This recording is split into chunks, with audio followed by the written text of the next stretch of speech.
Bonjour à tous et bienvenue dans ce Morning Bull Run. Vous voyez un marché assez mitigé aujourd'hui. Évidemment, là on parle d'une horizon court terme. Sur la semaine, on a eu vraiment, là ça se complique. On est vraiment sur du très très rouge. Sur un mois, n'en parlons pas. Par contre, sur une année, pareil, c'est assez mitigé.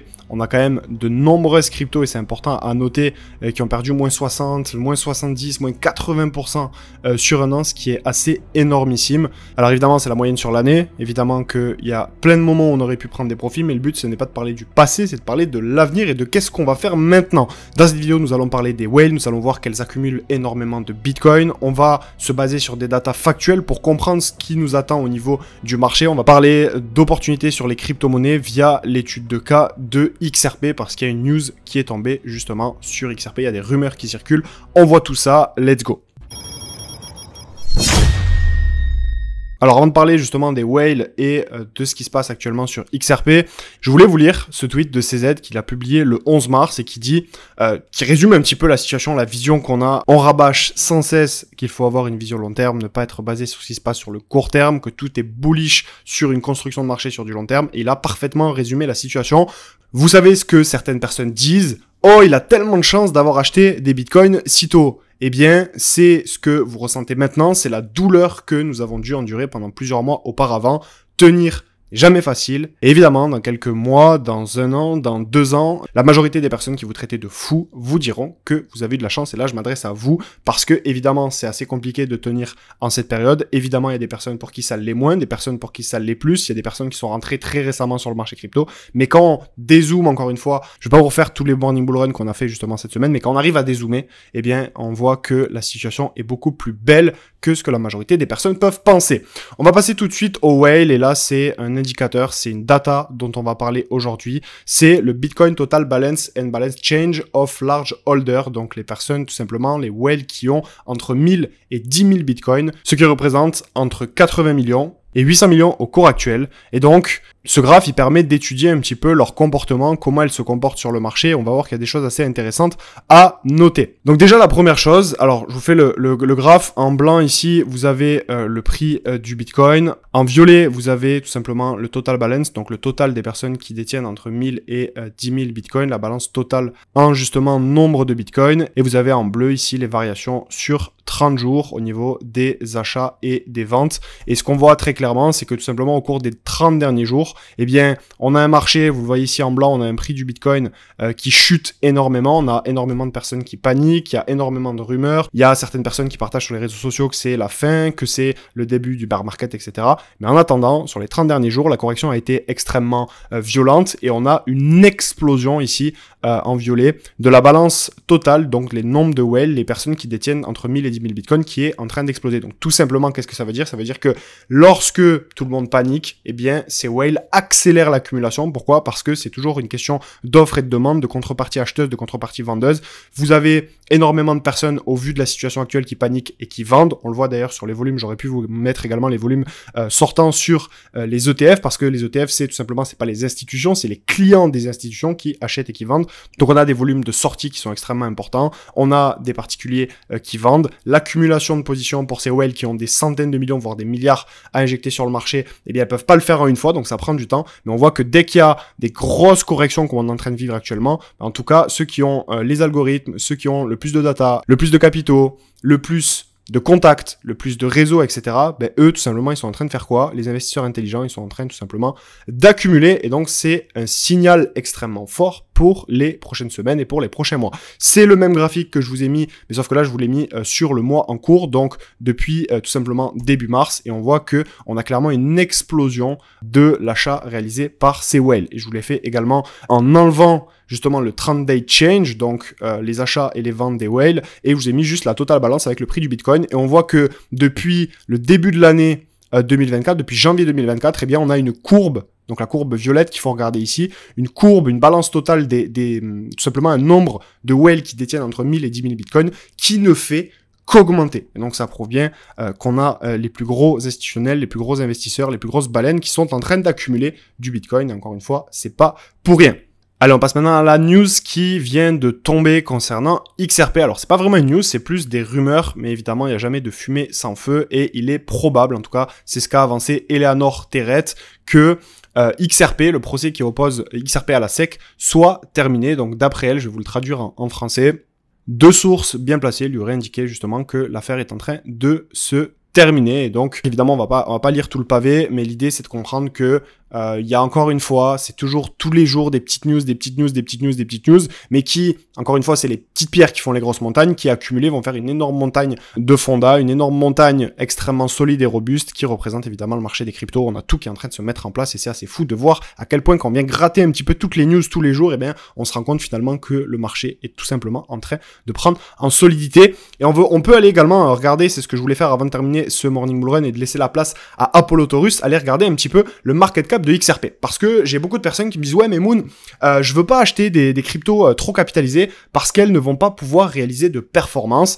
Et si on part justement sur le graphe de XRP, donc XRP c'est un graphe qui, alors évidemment on était sur une tendance plutôt d'accumulation dans toute cette zone-ci, mais on avait quand même, si vous voulez, sur XRP, une légère tendance haussière, mais grosso modo, quand on a eu l'affaire avec Ripple, la SEC, etc., il y a beaucoup de personnes qui disaient que XRP était mort, toujours pareil, mais dès qu'on a eu des grosses news au niveau d'XRP, qu'est-ce qui s'est passé? On a un prix du token qui a complètement explosé, on est venu exploser littéralement l'ancien ATH, donc ça prouve encore une fois que ceux qui ont des convictions profondes dans des fondamentaux lorsque le marché saigne, lorsqu'il y a du bruit, lorsqu'il y a des rumeurs, lorsqu'il y a des risques plus importants qui sont pris, ces personnes-là récoltent toujours le fruit de leur vision, de leur compétences et de leurs convictions. Et donc si on part un petit peu sur le market cap d'XRP, qu'est-ce qui s'est passé? À partir du 2 novembre, on a eu un market cap. Donc vous voyez ici sur Conico, on a affiché un market cap. Je vais pouvoir même zoomer ici.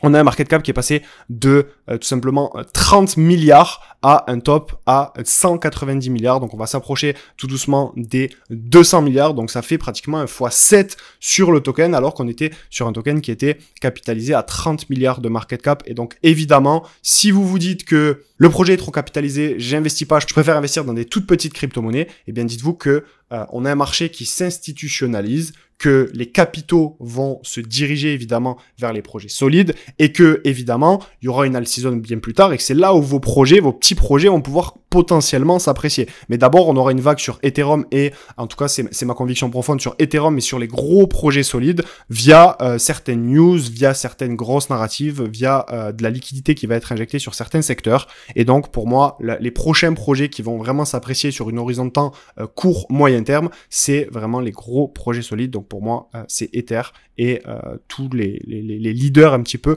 de narratif. Et donc la conclusion de ça, c'est que c'est pas parce que vous avez des market cap assez élevés que le projet ne va pas performer. Et encore une fois, dans un contexte où le marché s'institutionnalise, justement, l'afflux de capitaux, il faut simplement comprendre où va aller l'argent. Et l'argent va aller vers les gros projets solides, les leaders qui sont justement soutenus par ces institutions et qui vont apporter une véritable valeur concrètes sur certaines thématiques. Je pense notamment au reward asset, au projet d'épines, à l'intelligence artificielle, etc. En tout cas, ce sont mes convictions personnelles et vous pouvez également avoir les vôtres.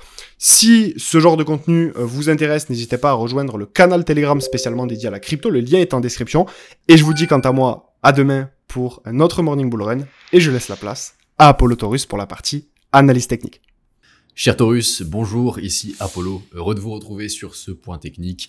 On se retrouve ce matin avec un Bitcoin toujours en train de réagir sur notre fameuse zone de fair value gap qui est juste ici. On a eu une magnifique touch sur les 50% de cette zone en confluence avec la trendline.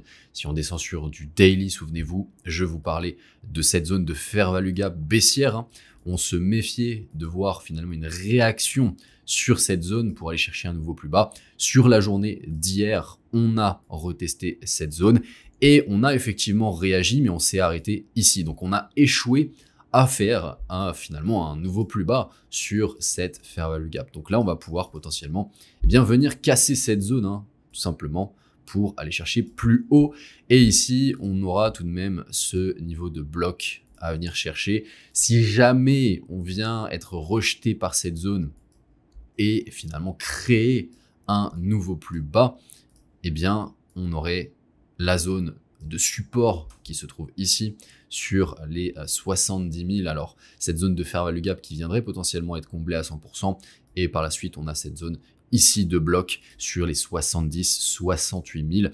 Pour le moment, on n'y est pas et on a tout de même, je le rappelle, de très fortes probabilités d'avoir créé un point bas sur ces niveaux. On a beaucoup d'informations qui nous l'indiquent.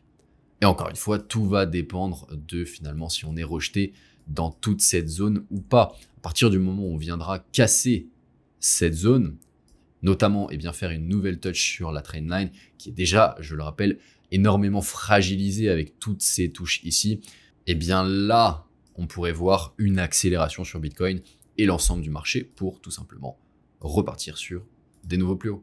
Maintenant, la question à se poser, c'est est-ce que la réaccumulation est terminée ou est-ce qu'on va patienter encore un peu? Avant de passer à la suite, je vous coupe 5 secondes au cas où vous ne le sauriez pas, l'offre exceptionnelle de lancement de la citadelle du Nexus qui te permet de profiter de moins 40% s'arrête samedi. Tu ne dois absolument pas manquer cette opportunité. La citadelle, c'est notre nouvel écosystème trading haut de gamme qui accompagne déjà des centaines de membres avec des résultats juste incroyables toutes les semaines. D'ailleurs, pour être certain de ne rien manquer des actualités de notre écosystème et de toute la valeur que je te partage au quotidien, ça se passe directement dans le canal Telegram Trading. Le lien est en description de la vidéo. On reprend. Alors au niveau d'Ethereum, pas grand chose de plus à dire qu'hier. Finalement, on est toujours en train de réagir sur notre zone clé. Pour rappel, on a notre structure globale qui se trouve entre ce point bas et ce point haut qui est haussière, ok. On a cette zone de fair value gap dont on parlait, qu'on est venu retester, et également cette zone de bloc sur le segment noir que tu vois ici, qu'on a tout juste retesté et sur lequel on est en train de réagir. On est passé tout de même en dessous de notre trendline cyclique qu'on avait tracé, qui va être maintenant une résistance à venir chercher. Ça va pas nous empêcher de repasser au-dessus, évidemment, mais en tout cas, ça peut prendre un petit moment. Évidemment, ça va dépendre également de Bitcoin. Alors ici, à noter, on a un potentiel pattern d'AMD qui est en train de se mettre en place. Donc ça veut dire quoi? Ça veut dire accumulation, c'est une zone de consolidation. Manipulation, une prise de liquidité. Ici, tu vois, on a pris toute cette liquidité sous ces lots pour finalement avoir une distribution qui est une expansion dans l'autre sens de la manipulation pour aller chercher les hauts de la consolidation et continuer sur des nouveaux plus hauts. Et ça, c'est assez intéressant tout de même. Au niveau du market cap des altcoins hors top 10, on n'a pas énormément de mouvements non plus par rapport à Ethereum. C'est vraiment similaire finalement. On est revenu à la source de notre dernière structure globale ici, entre ce point bas et ce point haut. Et on est revenu retester sur cette zone clé. Vraiment magnifique la réaction qu'on a eue sur ce niveau. À noter également qu'on a un potentiel pattern de sweep and close qui est en train de se mettre en place. Si on clôture au-dessus de ce niveau, finalement cette semaine, ça c'est vraiment extrêmement bullish. Ici, on a tout de même cette zone, vous voyez, qui retient le prix pour le moment. Donc, il va falloir également aller casser cette zone de résistance. C'est pas exclu de revenir évidemment plus bas dans notre zone, mais en tout cas, dans toute cette zone-ci, on a le potentiel point bas du retracement qui se met en place. C'est la fin de ce morning, laissez un like à la vidéo et abonnez-vous pour être au rendez-vous avec nous tous les matins du lundi au vendredi. Profitez de ce point actu, technique et toujours avoir un coup d'avance.